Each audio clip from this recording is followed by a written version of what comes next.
All right, guys, we just finished week 2 of the 365 Bible reading plan. That means you should be somewhere down around here. I'm recording this actually on the 15th, and you'll see you're getting really close to the end of the book of Genesis. There's 50 chapters in Genesis. And you're going to be wrapping that up here in just a couple of days if you haven't already, or if you've gotten behind, or a late start, because there are many people that have joined us just the last few days. Don't worry, you'll catch up soon.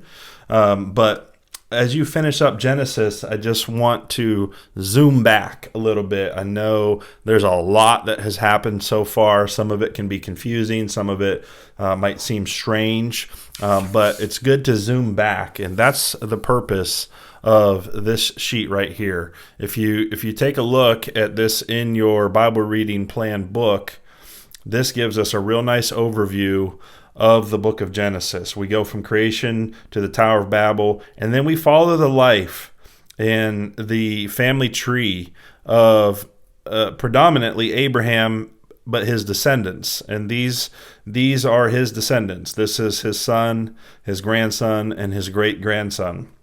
So God calls this man Abraham and chooses to reveal himself to Abraham and promises to make him into a great nation. And that promise gets a slow start. It takes quite a while before Isaac is born. And then God does something crazy, and he asks Abraham to sacrifice Isaac. Of course, that was all a setup. A drama entered into the narrative, if you will, because it's not Abraham's son who's going to be sacrificed, but it's actually God's son who's going to be sacrificed. And so he's already from the beginning. We saw in Genesis 3 how God is preparing the way for the gospel. We see this in the life of Abraham and Isaac, how God is pointing to the gospel and what he's going to do to save us. And Isaac has a son named Jacob, and God changes Jacob's name to Israel. And that kind of becomes the name of this people group moving forward. And so from this point on, they'll be known as Israel. And the book of Genesis concludes with the very dramatic life of Joseph.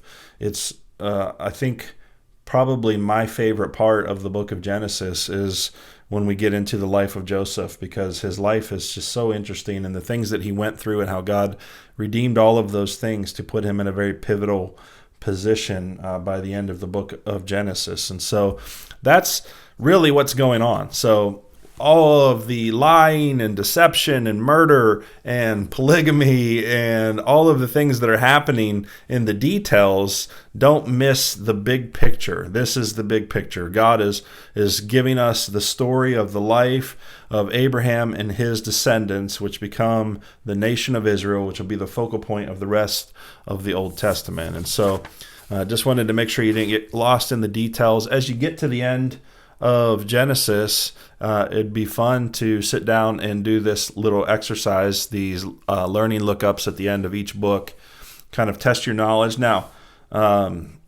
some of this is very basic. This creature tempted Eve in the garden, and some of it gets a lot more particular than that. And so some of these you should know. Some of these you probably won't know. But it's a good time just to refresh your memory. These aren't necessarily the main points of the book of Genesis. It's just a fun activity.